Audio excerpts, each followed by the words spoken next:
when you're in a box and you're being told what you can't do, I got frustrated. I got really, really frustrated. And I didn't know how to handle that frustration.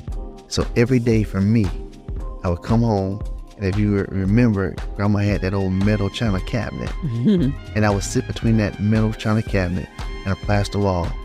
And every day, I remember it. To this day, I still remember it. I would bang my head side to side.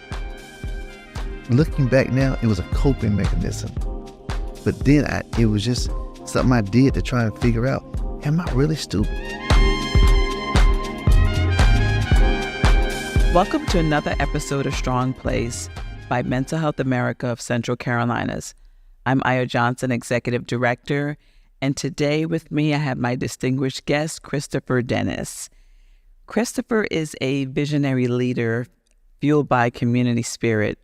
Born into a close-knit family in Sumter, South Carolina, he draws his inspiration from his late grandmother, affectionately known as Big Mama, whose wisdom and encouragement shaped his character. Despite early challenges, including learning disability, Chris's determination propelled him to academic excellence, proving his ability to overcome obstacles. With a steadfast commitment to service, Christopher served his country in the National Guard for 22 years, building upon the strong foundation instilled in his youth.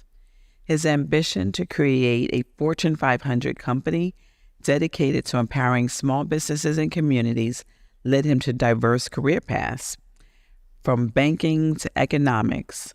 Along the way, he has honed his skills as a project manager and IT implementation specialist, laying the groundwork for his future endeavors. Today, as principal of eFix Development Corps and eFix Housing Solution, Chris focuses on revitalizing underserved neighborhoods driven by a desire to rewrite their narrative.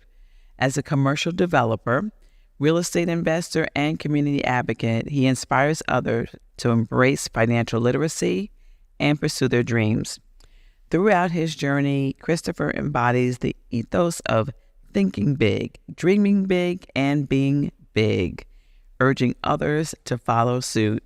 I am so honored to have Christopher Dennis as my guest today. Welcome to Strong Place. Thank you so much. I'm so excited to be here, and I'm excited when I hit a bio. I'm sitting there having so many reflections, thinking about the past, the journey. You know, we got a chance to get to know each other just briefly when we first met, and I was just really inspired by your story, such a story of resilience, and I'm just honored that you accepted the invitation to be on Strong Place today. We are going to talk a lot about mental health and just how your journey has framed your mental health. But first, I just want to, tell the audience about your personal mental health story. So when I think about my mental health as it stands right now and where I am today, I have to go back and reflect upon a lot about on my roots and where it all started from. Like you mentioned in my bio, resiliency has always been a key factor. But where did resilience come from? You heard early on, you spoke about me having learning disabilities. For a second, I would tell anybody to stop and think about a kid that's going through first through the sixth grade, but having to sit in a resource class. And sit in a resource class, you've been told for 6 years that you're not smart enough, that your learning abilities will be max at the 7th grade, and that your highest paying job or your career path will be in a service orientated field. And so that was my starting point. And sitting there every day in that resource class, I only had one task, and that was to read I call it a chamber, because it was a long drawer with books in it. And every day you come in, there was a red, green, or blue, and you had to pick one of those books, and you had to read a book and do reading comprehension. And that was my entire day. And so my only thought was, why am I here, and how do I get out of this resource class? And I knew that if I accepted someone's label on my life, I accepted their journey and their destiny of how my life would turn out. And that was the start of my journey, but it was also the resiliency piece that I talk about. That resiliency came from that. And when I look at my mental health state at that time, it wasn't really good. And it transitioned not only from that point throughout my entire career. So I tell people, you may have a moment like that resource class that you can relive every day of your life. Mm-hmm. And even today I sit and I'm always reflecting on it. Well, you said something that really struck out to me about it being your starting point. It makes me think of something I hear often in life, but also in church. Like, it's really not about where you start. Mm-hmm. And so I think that's really key. You also said that your whole day you were just thinking about, how do I get out of this class? Mm-hmm. What were some of the things that you were saying to yourself? Because what that tells me is, no matter what people are seeing on the outside, is really the narrative that we're telling ourselves, the story that we're giving ourselves, and what we are saying to ourselves over and over again internally, that's more important. So what were some of the things that you were saying to encourage yourself to get out of that situation?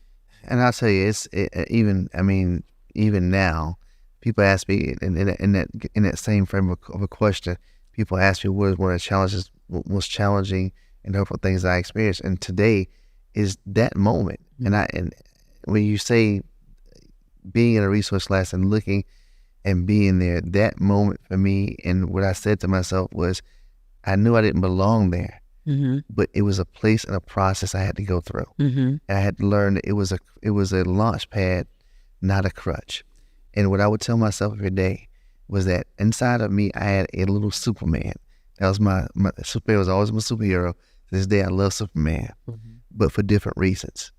For me, Superman didn't represent a character. It represented a symbol, and that was that S. And I had been given the fact that I was stupid. And that S, for me, when I wore the Superman shirt, stood for stupid, not superpowers. And it wasn't even until later in my life that I realized I was wearing a Superman shirt for the same reason. Someone had to bring it to my attention.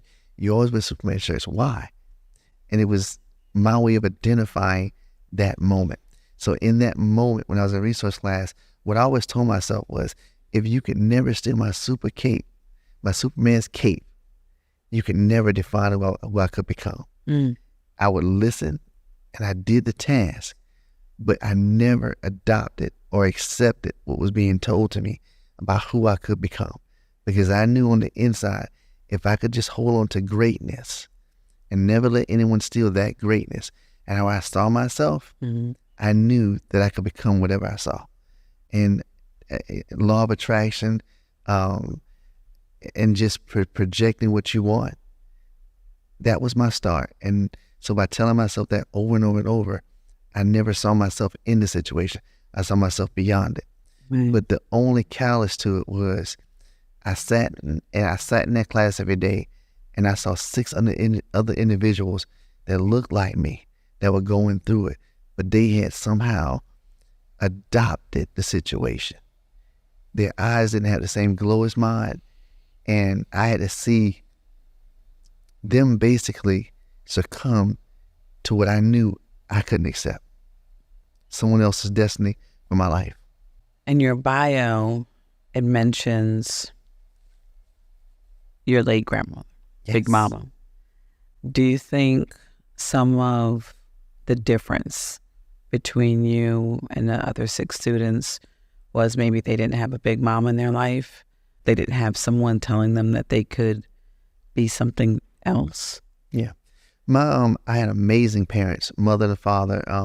They separated early on, but they both were in my life. My dad played an impactful role. He worked a night shift, graveyard, they called it at the time. So he'd go to work late at night and come home early in the morning. And so he was always there trying to nurture and make sure I got my work done. And he was a big part of me getting out of that class.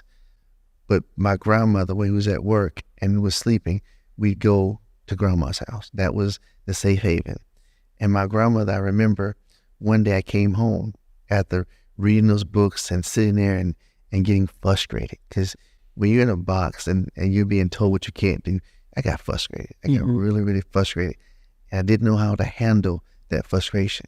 So every day for me, I would come home, and if you remember, Grandma had that old metal china cabinet, and I would sit between that metal china cabinet and a plaster wall. And every day, I remember it. To this day, I still remember it. I would bang my head side to side. Looking back now, it was a coping mechanism. But then it was just something I did to try and figure out, am I really stupid? And so one day, my grandma came over. I think she came over because she saw a debt they had for her in a china cabinet. But she said, today is the day. Today is the day that you will define this debt, or this debt will define you. And the way she said it to me, it just hit. And it said that no matter what they tell you, this is not who you are. And that was the day that I said it was enough. And I said it is enough, but I also said I am enough. Right. And there's a difference in how you frame that, because you can say it is enough, and that's just define the issue. But when I say I'm enough, now I have to change, and I believe that this doesn't label me anymore. Right. And I remember my dad sitting me down, and he was like, once I said that, and once my grandmother explained that to me, I said it to my dad, and I said, whatever it takes, I'm going to get out this resource class. I'm not going to, this is not going to be my label. And we did so many things. I tell people my dad beat me. I'm like, no, he did not abuse me. He beat me. It was more of making sure I paid attention. And it was about discipline. That point in my life, I think that I was super smart, but my attention span just couldn't be honed in.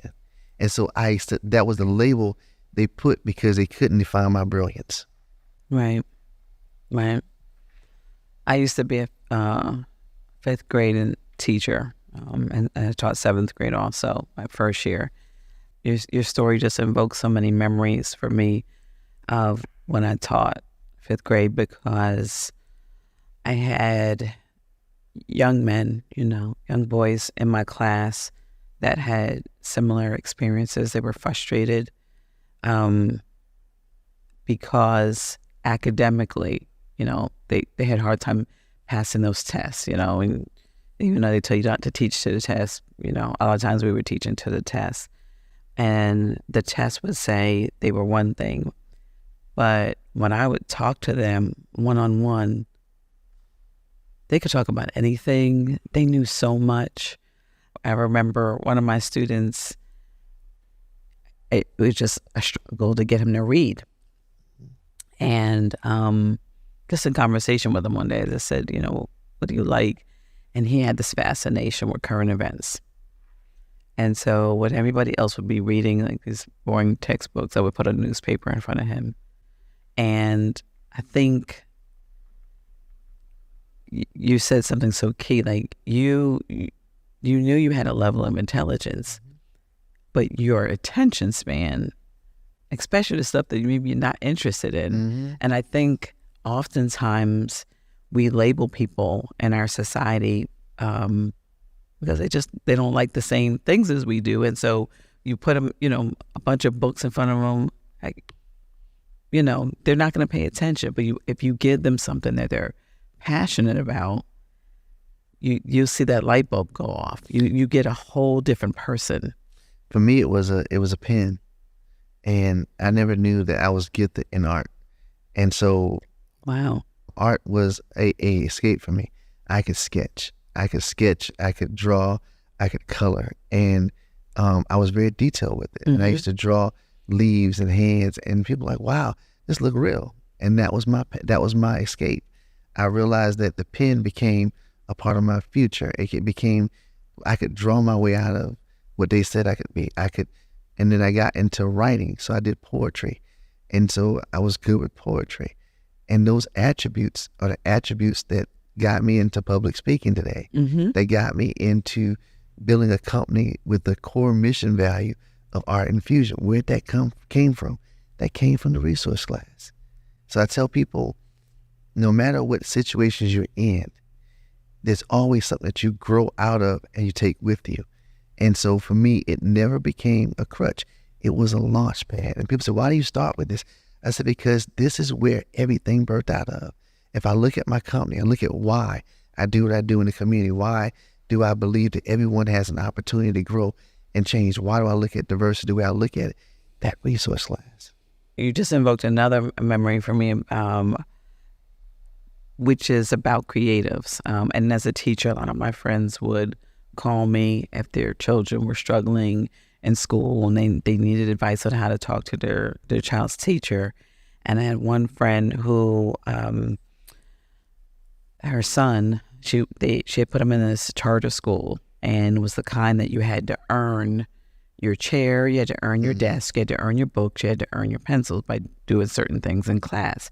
And most of the students by the end of the first week would have earned all those things. So they were sitting in a chair and they were sitting at a desk and they had pencils and paper to write with. And for about the first 2 weeks, he was still sitting on the floor.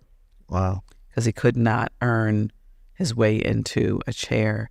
And she was so frustrated. And I had known him since he was a baby.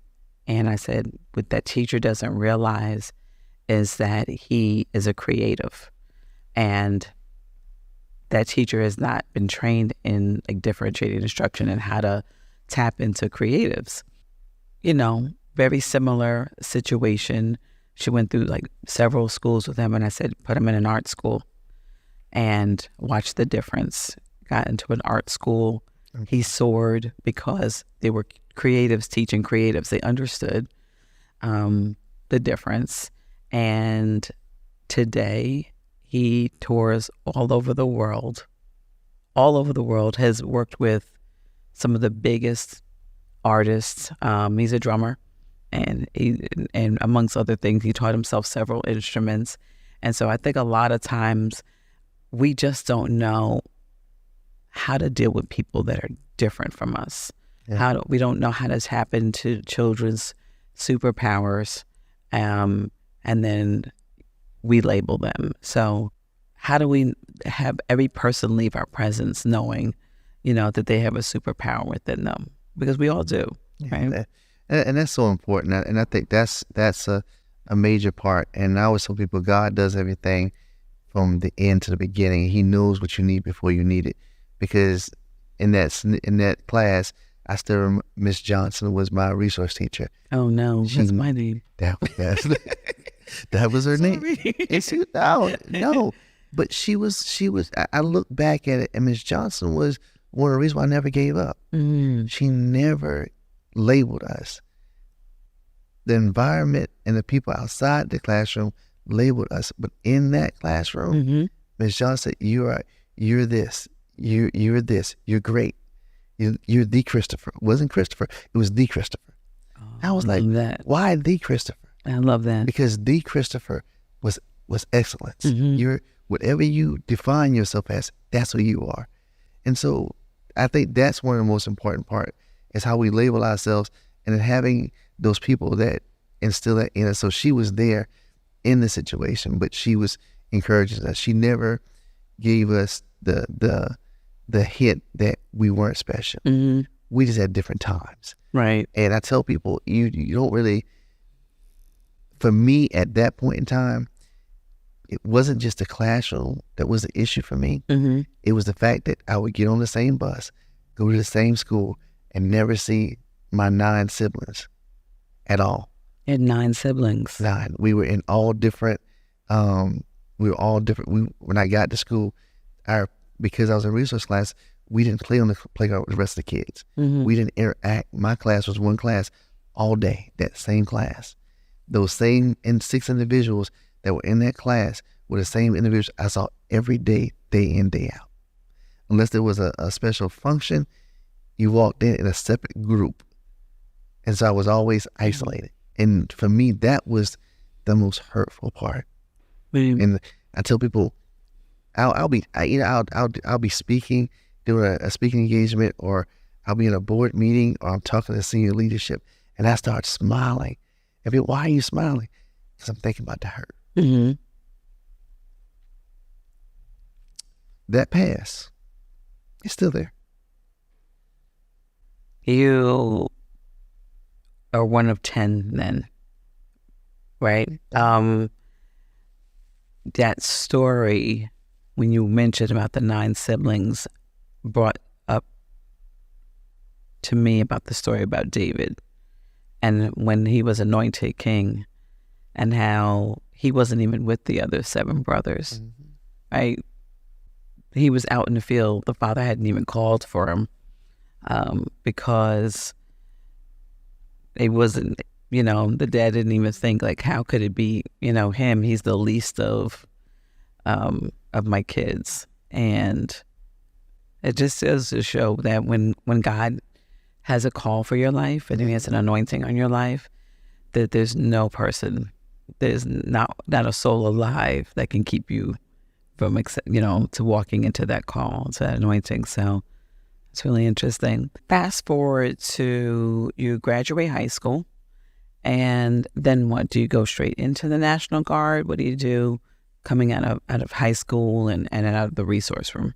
So I ended up graduating top of my class. So got a resource class in the 7th grade, and went into, they put me at the top of my class, which was amazing. And then I saw my sister. I knew that going to high school was a little bit of a challenge, but came out of high school, amazing. But then I saw my sister go. I knew I wanted to go to college. Mm-hmm. And my older sister, my dad had put her through college, and I saw the struggle. It was a financial burden getting her through college. She went to South Carolina State. I love South Carolina State. That was amazing. I did the homecomings. That was great to see it. And while I was in high school, I did a thing called Upward Bound. Mm-hmm. Now, Upward Bound was the saving grace for me because I met Miss Jeter. Mm-hmm. And Miss Jeter poured into me the things I needed coming out of the resource class to build. Mm-hmm. So we had the hurt piece, we had the challenge, but then now is that light that comes and says, let's take what you overcome and now start to shape it. And that's what Upward Bound did for me.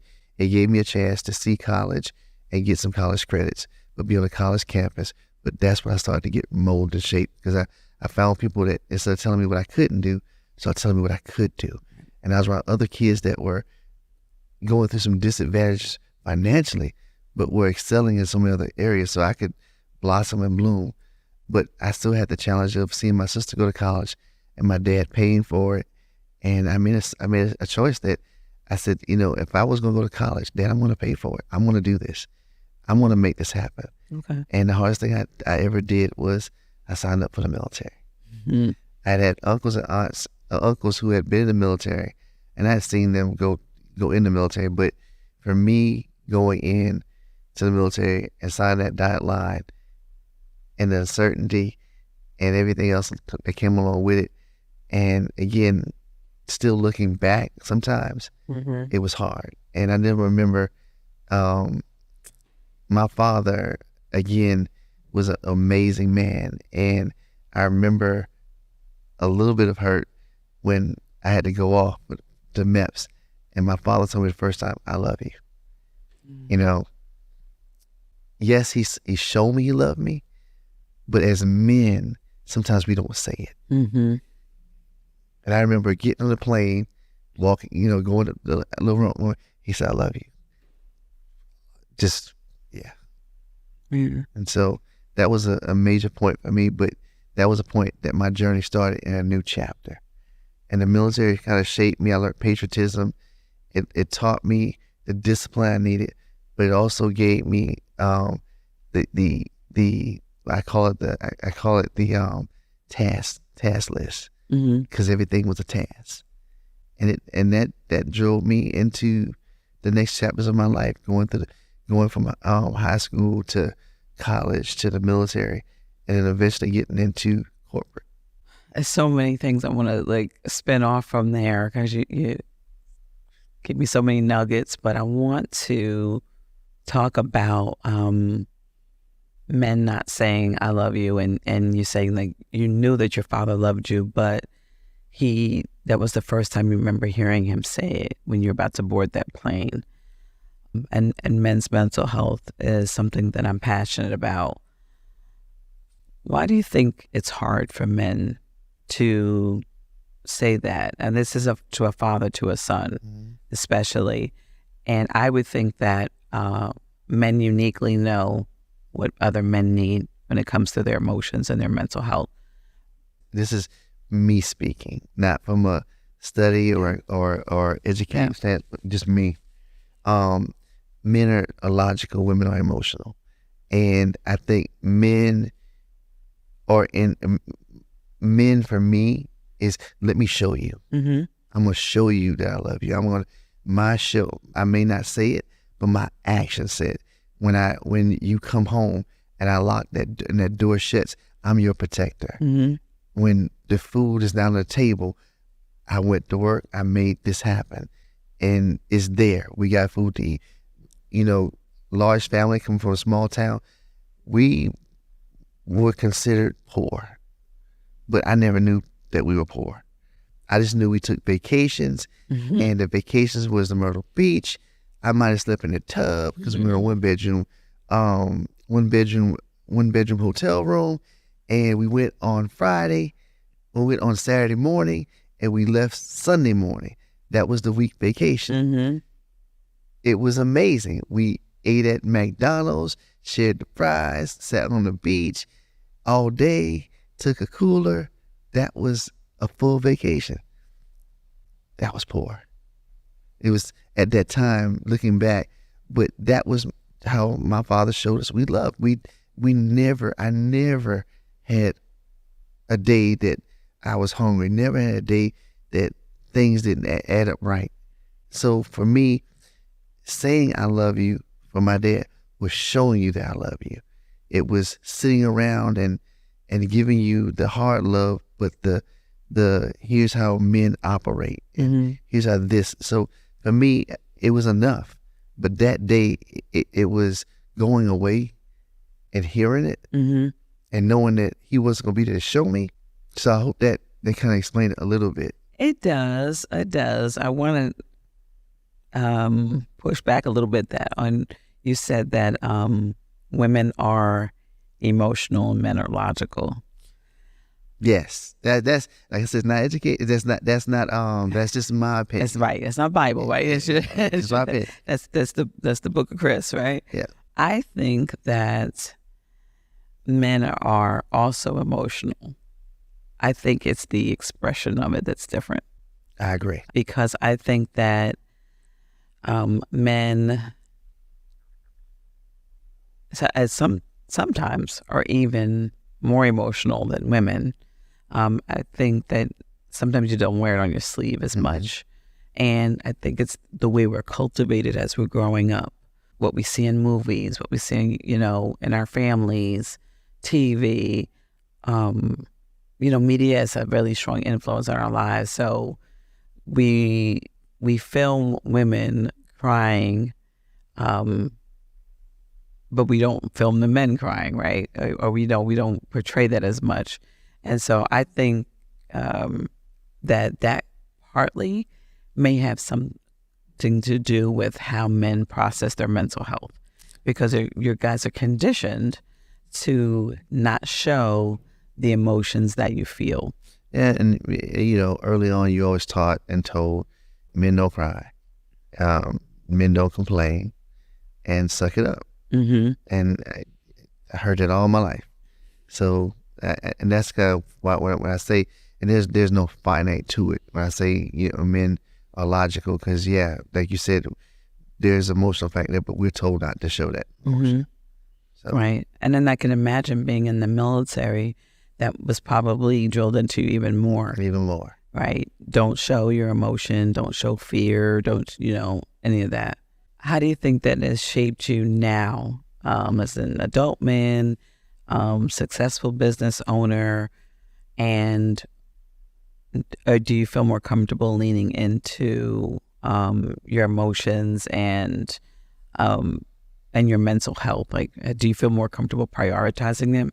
I look at life as a journey, mm-hmm. and when you take a journey, you take a backpack with you, and that backpack, along your life, you put things in that backpack. Mm-hmm. Sometimes you take things out of it, but mostly you put things in it. And going from college to in the military, I picked up a lot of tools and that I learned in the military, and they were coping skills. They were how to go about a when you're in a chaotic situation, how do you operate? Mm-hmm. How do you de-escalate? How do you escalate? How do you de-escalate? But then going into corporate, I had a lot of leadership training because I went from being an analyst to a team lead to a manager to leading a division. Mm-hmm. So, I had to learn leadership skills. And in some of those skill sets and classes, you learn how to operate in all spectrums. And I'll be specific. We had a training, and it was what's in your ground. What's in your ground? What's in your ground. Okay. And I went into it, and I was like, man, this is just gonna be another. Let me check the box, and I'm out. Mm-hmm. And I never forget this guy sitting me down. We had a long conversation, and the whole time it was about what's in your ground. We were talking, we were engaging, but he was really diving into my ground. And the resource class came back up. And it was, why was this a point that you keep going back to? Then he said, I did some research, and I saw all these. I saw your profile. I saw your Facebook profile. I looked at some, and I even saw some of the events you went to in corporate. You always had the Superman shirt. And I was like, I didn't realize it. That's just my favorite shirt. And he said, you ever thought that maybe it's part of your branding? And I was like, not really. I just like Superman shirt. He said, but when you speak about the Superman shirt, you talked about this, and lo and behold, in my ground, the S didn't stand for super. For me, he said, you were displaying because you were in environments that didn't look like you, and you didn't feel like you deserved to be there. So you wore that shirt. And I noticed in all the places you wore the shirt were places you didn't feel comfortable. So it was, you were wearing the mark of the super. And by the time it got done, I said, yeah, inadvertently, that meant that I had taken the S as a symbol of still in resource class. Didn't want to tell them that I didn't belong.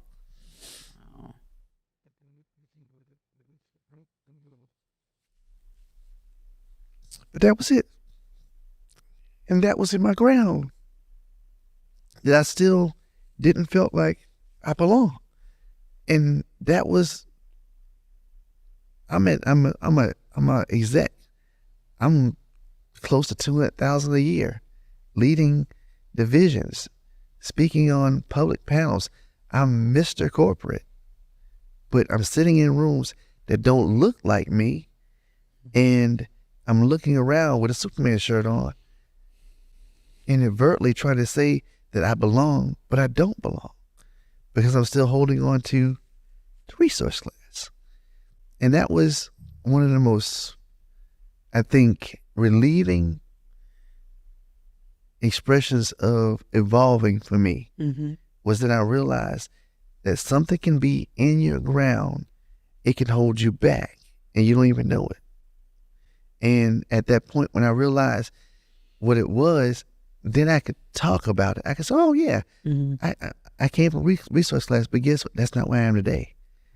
And that became my defining moments.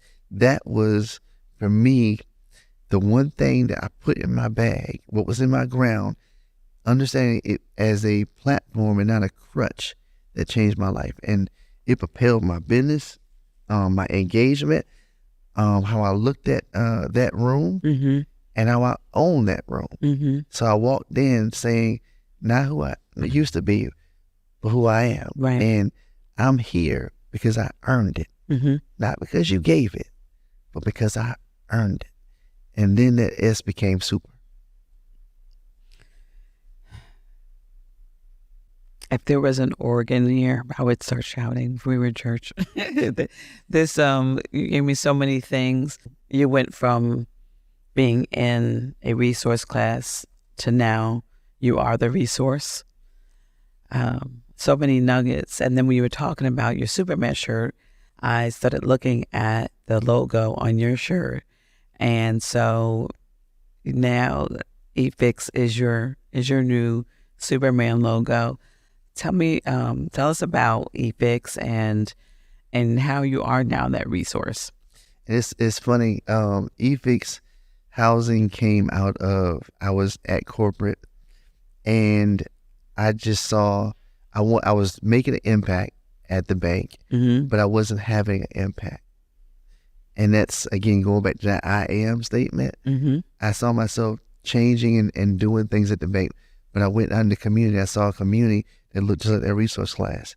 They had been disconnected because of family, financial, and social disconnects. And I knew that I could either walk in those communities and point out the problem, or I could become the solution. And so while I was at the bank, I decided to go and buy some investment properties. But my intent wasn't to just buy properties. I knew I wanted to change communities. So I went in to low income area that was labeled as a top 25 most dangerous neighborhood to live in America. It was right downtown Charlotte. And that was an actual article. There's an article said that that neighborhood I just bought in, that I was looking at, was a top 10 most dangerous neighborhood to live in America. And I'll never forget, I was having a meeting at Bank of America, and all of my colleagues came from Chicago, New York, and Atlanta, and they came to the room, and they were in the room, and they were telling them about an icebreaker about how there was an accident on 85. They drove 85 in a taxi, came down and drove through this little neighborhood, and the taxi driver said, slide into the middle of your seats, because this neighborhood is so dangerous that it's just that dangerous. They locked the doors and slid into the middle of the seats, and these guys actually did it. So they came to the office, and the icebreaker was, man, we thought Chicago and New York and Atlanta was bad. We wrote this neighborhood called Lockwood, and it was, wow. And then their final question is, where do you live? And I was like, wow, I could have lied that day. I could have lied, just like that resource class. I could have lied and said, well, I live in South Park, or I live in University. Or I could tell the truth and say that I live in that same neighborhood you just drove through. Because when I said that truth, now the rest of that day in that meeting, they would say, the guy that I just passed that neighborhood is a guy leading this room. But in that truth, I found purpose. I knew that if I didn't go to that community and have an impact and become the change, that community would be the label that would define me again, or define those people. And so that's how eFix Housing began. And so I bought a lot of the drug houses, the dilapidated properties, not homeowners' homes, but the properties were owned by slumlords, landlord, that were vacant and that were dilapidated. And we changed that community. That community in 2020 was labeled as the third fastest gentrifying neighborhood in America, but it didn't have displacement, because the model that we put in place changed that community. There was less than 3% displacement of homeowners. That resource class was the reason. I saw a community that was disenfranchised, and I became part of the solution. The label of eFix, I really haven't never talked about it. I think this is probably the first place I'll say what eFix actually means. eFix was thought of as, when you see eFix, you're like, oh, eFix is actually, doing electronic fixing. Because I did have a PC and network company in the beginning. But eFix was always using economics to drive change. So finance is the exchange of money. Economics is the control of it. And so I use economics to go in and control environments and be the change. Getting things to operate in a way that is systemically grows itself. And we branched that from housing to commercial. But going back to that resource class, the three core values of eFix is small business development, community engagement, and art and fusion. Back to that pencil. Back to the pencil. You have an amazing story, and I'll probably need to have you back for another episode, because I feel like we haven't even really scratched the surface. I want you to leave the audience with just principles on how to get out of the resource classroom in their mind. So we all given a box, and that box can be defined by what we say and what we believe. The first thing I say is faith. Everything you've heard me talk about today is built on my faith and my belief in God. I don't push religion on anyone, but I'll tell you, at the core of everything I've done, He's been with me. And my favorite saying, if you know me, is but God. The second thing I tell you is that you have to believe that you can do anything. Everyone is hurting and you're not alone, but change comes out of understanding when you're tired. You move when things happen, but you only change when you get tired. I was tired of being in resource classes. I was tired of being marginalized. I was tired of being told what I couldn't do. And out of all of that became change. And the final thing is, you've got to be able to speak the words, I am. My life and your life will change when you use the words, I am. I am is an action word. It's based biblically. You have to look that part up. But when you start to think about and say the word, I am, whatever you say after I am, you will become. I am successful. I am smart. I am brilliant. But if you put anything after that that's negative, you become that as well. So those are the three things that I tell myself on a daily basis, putting that faith first, looking at it and being that change, and then putting that I am in everything that I do. And that's what drives me. And that will change your life and the lives around you. And for me, my one statement that I'll leave you on is that God gives you a blessing, but the true blessing is not what he'll do for you, is what he'll do through you. And my whole life is based on the through you. Find the people that I can bless. And that's what my company's about, and that's what my mission is about, and that's what my life is about. How do I change lives? You're a true inspiration. Thank you for joining us today. Also, let the audience know where they can find you on social media. You can find me on IG at The Christopher Dennis. That's THE Christopher, CHRISTOPHER, Dennis, DENNIS on IG. You can also find me online at thechristopherdennis.com, and I'm on all platforms, Facebook and IG. Thank you. Thank you for joining us today. And thank you for joining us for another episode of Strong Place by Mental Health America of the Central Carolinas. I'm Io Johnson, Executive Director.